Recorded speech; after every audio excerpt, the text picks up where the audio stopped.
जब मैं अपने इंटर्नशिप के पहले दिन ऑफिस जा रही थी तब मुझे इतनी ज़्यादा घबराहट हो रही थी, इतनी ज़्यादा नर्वसनेस हो रही थी। इवन जब मैं वेटिंग एरिया में वेट कर रही थी, वहाँ पे बैठे बैठे मुझे इतना ज़्यादा डर लग रहा था, इतना ज़्यादा डर लग रहा था कि I just wanted to go out, मतलब मैं भाग जाऊँ। मुझे ऐसा लग रहा था कि यार अभी भी टाइम, भाग जा नंदा, भाग जा। एंड उस टाइम पे मुझे ऐसा कोई नहीं मिला जो मुझे एक्चुअली बोल पाए कि यार ये काम होता है, वो होता है। मतलब एक ना खुद में नहीं लगता है कि यार शायद पता नहीं होगा कि नहीं होगा मुझसे ये काम। तो I did not get a video कैसा जो मुझे बताए कि क्या काम होता है, क्या करना होता है, क्या चीज़ें हैं जो मैं पहले से करके रख सकती हूँ ताकि मैं अच्छा बेटर परफॉर्म कर पाऊँ। And that's why I wanted to make this video कि अगर हल्के से मेरा जो एक्सपीरियंस है उससे हल्का सा भी आपको हेल्प हो तो और क्या चाहिए। Hi everyone, my name is Ananta. Welcome to the channel. I make videos related to college life and self-help. So in case these interest you, make sure you subscribe. So, what does a court internship demand from you? What is the work that you get during the internship? And what can you do to better your performance at your internship? In this video, we're going to cover all that and let's get started. First is verifying documents. So you may be given some work, some petition, some client से जो भी paper आया है वो, and you would be asked to just verify if the numbers are correct, if the data given here in the petition or any legal document and the paper that has come from the client is correct. So you need to verify that. The second work that you may be given is to proofread any petition कि यार गलतियाँ तो नहीं हैं। petition हो सकती है कोई भी civil application, criminal application हो सकती है that you may be given that you need to proof. Notice हो सकता है, रिप्लाई हो सकता है, anything, right. So you have to prove, you have to find कि इसमें कोई गलती तो नहीं है, comma, full stop, spelling error, grammatical error, anything, right? Another work that you may be given is to call up clients and ask for details. Your senior may give you the number of a client and ask you to ask him if this document is this or who has written or who has signed this document, what was the case. मतलब कुछ भी पूछ सकते हैं वो आपको बोलने को, कुछ भी चीज़ वेरीफाई करने को, कोई डेट लेने को कि आप कब किस डेट पे यहाँ आके साइन करके जा सकते हो, या डेट देने को कि इस डेट पे आओ और साइन करके जाओ, anything, right. So you may be given that work is well. Also some of the work that you may get is to attend client meetings. और अगर वो नहीं होती है तो आप एक बार जाके अपने सीनियर से ज़रूर पूछो कि सर मैम क्या मैं प्लीज़ क्लाइंट मीटिंग्स अटेंड कर सकती हूँ. Everything will be confidential and you can attend client meetings as well, क्योंकि बहुत इंपॉर्टेंट होता है आप जानो कि आप किस तरीके से क्लाइंट से बात करते हो, कैसे इन्फॉर्मेशन निकालते हो, किस तरीके की इन्फॉर्मेशन खुद देते हो. पहली मीटिंग में ज़रूरी नहीं है कि आप उनको पूरी एडवाइस दे दो, राइट. सो वो सारी चीज़ों के लिए क्लाइंट मीटिंग्स के लिए एक बार रिक्वेस्ट ज़रूर करना अगर नहीं मिले तो. Also you get to attend drafting sessions. So may be आपकी पेटिशन है वो ड्राफ्ट हो रही है and that's why your steno has come इन.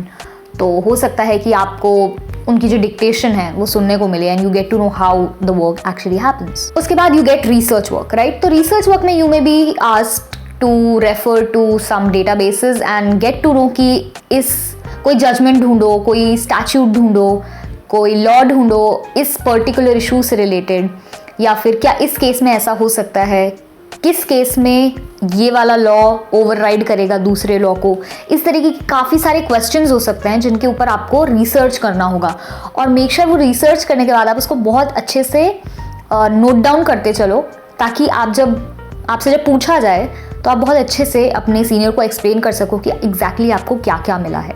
उसके लिए you will need access to different databases. सिर्फ इंडिया कानून नहीं चलता है, there are different various databases for legal research जैसे SCC online, Manupatra and many others. So you may be given the subscriptions to these through your college. Mostly तो देते ही हैं. In case you have not given so you will need the databases. और ये आपको ऐसा नहीं है कि सिर्फ अभी काम आएगा, बाकी आपको अपनी खुद की पढ़ाई में लीगल रिसर्च के लिए स्कूल मतलब कॉलेज में, लॉ स्कूल में बहुत काम आएगा. The next work that you get is briefing. So briefing में you are sometimes given ongoing matters or sometimes disposed matters and you will have to read them carefully and then brief it to your supervisor or your senior. These sessions wherein you brief your senior are extremely important for you because you can reflect upon how better your understanding is, how good you understand, how do you present it to the lawyer, and this makes a very important place in the whole internship duration, क्योंकि this is the actual time when you interact with the person, right? Most of the times they may not be even available to talk properly because they also have a lot of work. Intern is just for, nobody really pays attention to interns until unless you get a very good senior that I was very lucky to have. So वैसे तो ध्यान नहीं देते हैं, obviously थोड़ा बहुत ध्यान देते हैं कि क्या हुआ इसमें, बट जो एक्चुअली सिखाना चाहते हैं आप उनके साथ बैठ के जब इंटरेक्ट करोगे ना, या आप मान लो वो बहुत बिजी हैं लेकिन आप बिकॉज ब्रीफिंग सेशंस में आप अच्छे से इंटरेक्ट करते हो, you show your interest, even the lawyer becomes interested in teaching you कि नहीं यार ये एक्चुअली जानना चाहता है, he is not just here for the sake of a certificate. तो बहुत अच्छा टाइम होता है when you can interact, show your interest, your understanding, your capability. Don't jump upon facts when you are briefing it, right. You need to brief कि भाई उस बंदे ने नहीं पढ़ा है मैटर उस तरीके से. ही विल और शी विल टेल यू कि नहीं इसको स्किप कर दो, इसकी ज़रूरत नहीं है, but you don't need to skip anything अपनी साइड से कि यार ये तो उनको पता होगा. अगर ऐसा है तो जैसे आपके एक लेटर आया उसमें 5 पॉइंट्स लिखे कि सर इसमें 5 कंडीशंस हैं, do you want me to brief that is well या शुड आई स्किप इट, पूछ लो.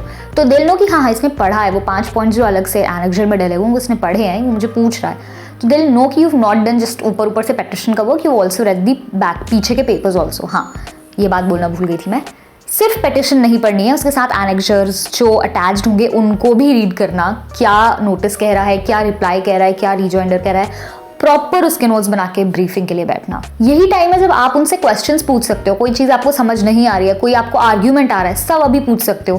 प्लीज़ उस टाइम पे शाय मत करना. ठीक है आप कौन से ईयर में हो, फर्स्ट ईयर में, सेकंड ईयर में, थर्ड ईयर में हो, फिफ्थ ईयर में भी होगे यार, तो भी शर्म की तो बात नहीं है, क्योंकि हम सीख रहे हैं ना. बाहर जाके निकलने के बाद कॉलेज से जब हम ये चीज़ें पूछेंगे ना तब ज़्यादा शर्मनाक लगेंगी. तो अभी पूछ लो. And there also here, why are they there. उन्होंने तुम्हें बहुत ज़्यादा इंटेलिजेंस समझ के इंटर्नशिप पे नहीं लिया है. Don't get into that. तुम्हें सिर्फ एक स्टूडेंट समझ के लिया. So ask as many questions as you have, जो भी डाउट हो पूछ लो. It will help you a lot. Then comes the drafting work. So you may be given different type of drafting कि आप एक application draft करनी है. Civil applications होती हैं बहुत सारी तरीके की, तो आपको वो draft करने को दिया है, जैसे कि early hearing की, orders की, etc etc. उसके बाद you may be given the work of drafting notices, drafting replies, rejoinders, editing और drafting some legal documents, drafting petitions also if you're really good at that. वो भी हो सकता है आपको मिल जाए. जनरली इतना पेटिशन तो एकदम नहीं देते until unless they know कि हाँ तुम्हारी बहुत अच्छी ड्राफ्टिंग है, you know how the office का ड्राफ्टिंग इज डन. रिमेंबर, उस ड्राफ्ट को सबमिट करने से पहले आप उसे बहुत अच्छे से प्रूफ रीड करो. Have a look at the grammar, spellings, client का नाम एक्सेट्रा बहुत अच्छे से, क्योंकि I have been thrown out of the office for this reason and that's why I am telling you very seriously. और मैं मजाक नहीं कर रही हूँ, मैं बहुत सीरियसली कह रही हूँ, मुझे निकाला जा चुका है इसके लिए. सो मेक श्योर बहुत अच्छे से प्रूफ रीड करो. इतनी सड़ी मिस्टेक्स देखकर उनका दिमाग बहुत ख़राब हो सकता है जिसको भी आप ड्राफ्ट दे रहे हो, और वो गंदा चीज़, मतलब बहुत ही बुरी इमेज शो करता है, वो बहुत केयरलेसनेस शो करता है हमारी साइड से. ऑल्सो अभी अगर आप सोच रहे हो कि भाई ड्राफ्टिंग इतना बता रही है, हमें तो ड्राफ्ट करना नहीं आता, उसी में मुझे नहीं पता है कैसे क्या ड्राफ्ट होता है, तो don't worry about the formats. Format वो आपको देंगे ही, वो प्रिज्यूम नहीं करेंगे कि आपको नहीं आता है बिल्कुल फॉर्मेट पता है आपको, मतलब ये उनको प्रिज्यूम नहीं करेंगे वो. So they will be giving you formats कि ये सैम्पल है, इसको देख के इस तरीके से ड्राफ्ट करना है. They will also tell you what has to be written. और अगर आपको कहीं लगता है ना कि कुछ डाउट है कि सर ऐसे ड्राफ्ट करना है, सर ये चीज़ ऐसी है, पूछ लो उसी टाइम पे. उस टाइम पे नहीं तो 5 मिनट बाद, 10 मिनट बाद, 20 मिनट बाद आके पूछ लो. लेकिन डोंट डू दैट कि आपने 4-5 दिन ले लिया ड्राफ्टिंग में, उसके बाद आके पूछ लो सर ये ऐसा है क्या, या फिर आपने ड्राफ्ट कर दिया है कि देख लेंगे सर, उस टाइम पे बोल देंगे गलत है कि सही. नहीं, पहले ही पूछ लो, वहाँ पे गलती नहीं होनी चाहिए ड्राफ्ट में. Alright, so now let us discuss वो क्या चीज़ें हो सकती हैं which I can do to perform better during my internship. So अगर आपकी इंटर्नशिप चालू हो गई है या चालू होने वाली है तो ये चीज़ें आपको हेल्प करेंगी. पहली चीज़ है start getting a hang of the language, right? So if you can get access to some petitions, some legal documents, वो पढ़ना चालू करो. देखो कि कैसे एक्चुअली लीगल डॉक्यूमेंट ड्राफ्ट होता है. पेटिशन वगैरह की अगर नहीं मिलती है देन रीड जजमेंट्स में आपको पता चलेगा कि किस तरीके से ड्राफ्टिंग होती है. एटलीस्ट लैंग्वेज किस तरीके से लिखनी होती है वो आपको पता चल जाएगा. एंड इसलिए मैंने पिछले वीडियो में भी कहा था कि आपको लैंग्वेज ऑफ द जजमेंट, आपको एक्चुअली जजमेंट पूरा पढ़ना है. इसीलिए मैंने बोला था इस वीडियो में, in case you not watch this video you can watch it. तो इसलिए पढ़ो, get petitions, some legal documents, कोई भी नोटिस, घर पे पढ़े होंगे बहुत से नोटिस, कॉन्ट्रैक्ट्स, कुछ भी उठा के पढ़ना चालू करो लीगल डॉक्यूमेंट.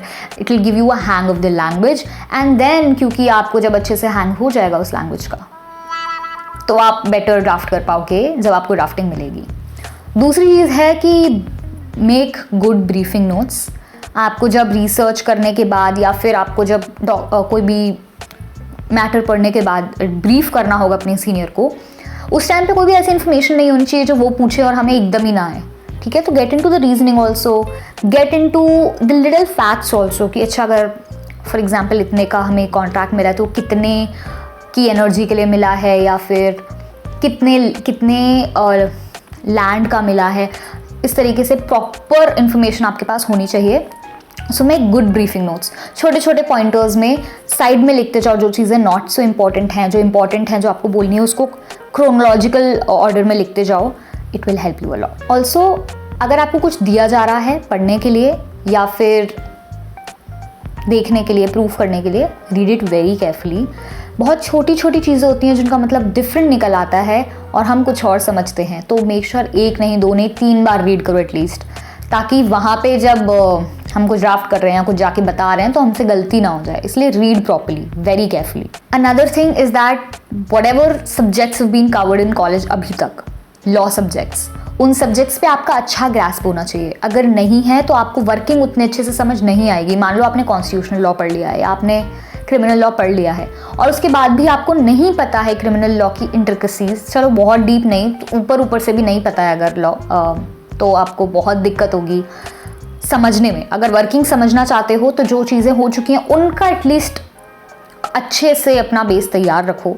अगर अभी आपकी स्टार्ट होने वाली इंटर्नशिप तो अभी कर लो, अगर स्टार्ट होने में टाइम है या हो चुकी है तो साथ साथ पढ़ते जाओ। And the last point that I would like to share is don't sit idle. अगर आप इंटर्नशिप पे गए हुए हो, अगर आप बैठे हुए हो ऑफिस में और आप बस बैठे हो ऑफिस में just because you don't have any work, कि आप थोड़ा रिलैक्स कर रहे हो तो आप बस बैठे हो, बैठ के अपना फ़ोन चला रहे हो, लैपटॉप देख रहे हो, नहीं यार, ये सब आप घर पे बैठ के भी कर सकते थे। सिर्फ रिसर्च के लिए आप ऑनलाइन इंटर्नशिप कर सकते थे। When you are there offline, अब जाओ ना यार, आपके आसपास काफ़ी लोग हैं ऑफिस में, उनसे बात करो। मतलब कोई दूसरे काउंसिल्स होंगे, क्लर्क होगा, लॉ का जो क्लर्क होते हैं ना ऑफिस में, उनसे ही बात करो। They have a lot of experience. तो वो आपको एकदम लॉ पॉइंट पे नहीं, लेकिन बहुत सारी चीज़ें, बहुत सारी वर्किंग जो फाइल होते हैं ना मैटर्स नीचे से, वो उनके बारे में आपको इन्फॉर्मेशन दे देंगे। कोई भी नहीं है ना तो ऑफिस बॉय होता है ऑफिस में। मतलब वेयर आई वॉज, मैं तो उन्हीं से बात करती थी, क्योंकि मुझे फिर भी काफ़ी इस मैटर में ऐसा हुआ था, दिल टेल यू कि इस ऑफिस की हिस्ट्री क्या रही है, एक टाइप ऐसा मैटर हुआ था, वैसा मैटर हुआ था। तो just go and talk to people. Don't think कि नहीं ये तो ऑफिस बॉय है, ये तो क्लर्क है, ये तो दूसरे काउंसिल हैं, ये तो इंटर्न है। इंटर्न से भी बात करो, मेक नेटवर्क्स, क्योंकि मैं कैसे बताऊँ, इट्स वेरी इंपॉर्टेंट एंड वो आपको बहुत हेल्प करती है। Even I have friends from my internship जिनसे मैं मतलब ठीक है हर महीने नहीं होती लेकिन 2 महीने में एक बार बात हो ही जाती है। And we like we can any time call each other and के कि यार ये मेरा काम कर दे प्लीज़, ये हमको हेल्प चाहिए थोड़ी सी, एंड देर ऑलवेज देयर। सो वो कनेक्शंस बनाना ज़रूरी है। वो चीज़ें आपको बहुत सारी चीज़ें सिखाती हैं। सिर्फ हम एक सीनियर से, सुपरवाइज़र से चीज़ें सीखने नहीं जा रहे हैं, हम उस पूरे एक्सपीरियंस से सीखने जा रहे हैं। इसलिए हमें बहुत ज़्यादा एक्टिव होना ज़रूरी है। मैंने बहुत ज़्यादा नोटिस किया है, बहुत ज़्यादा सुना भी है मेरी फ्रेंड्स से कि भाई वो जाएगी और मतलब उनके को इंटर्न के बारे में कि जाके अपने ईयरफोन लगा के बैठी रहेगी, लैपटॉप देखते रहेंगे या फ़ोन चलाते रहेंगे। वो आपको हेल्प किसी भी वे में नहीं करेगा। तो just because your co interns are like that, you don't have to be like that. वो अगर ईयरफोन लगा के फ़ोन चला के या लैपटॉप में कुछ देख रहे हैं, they're enjoying on their own, you don't need to be like that. You talk to them, they not interested, there are lot of people in the office to talk to, so do that. This was in this video. I hope this video helped you. In case it did, please make sure you like the video and tell me in the comments what your views are. और subscribe कर देना, there are a lot of videos that are coming ahead. Next video का topic आपको नीचे description में मिल जाएगा, तो अगर आपको इंटरेस्ट करता है तो मेक श्योर यू सब्सक्राइब। और भी वीडियोज़ हैं तो आप सब्सक्राइब तो कर ही देना, मतलब ऐसा मैं क्यों ठीक है। Thank you for your support and thank you so much to stay till the end. I will see you in the next video. Till then keep watching. नमस्ते।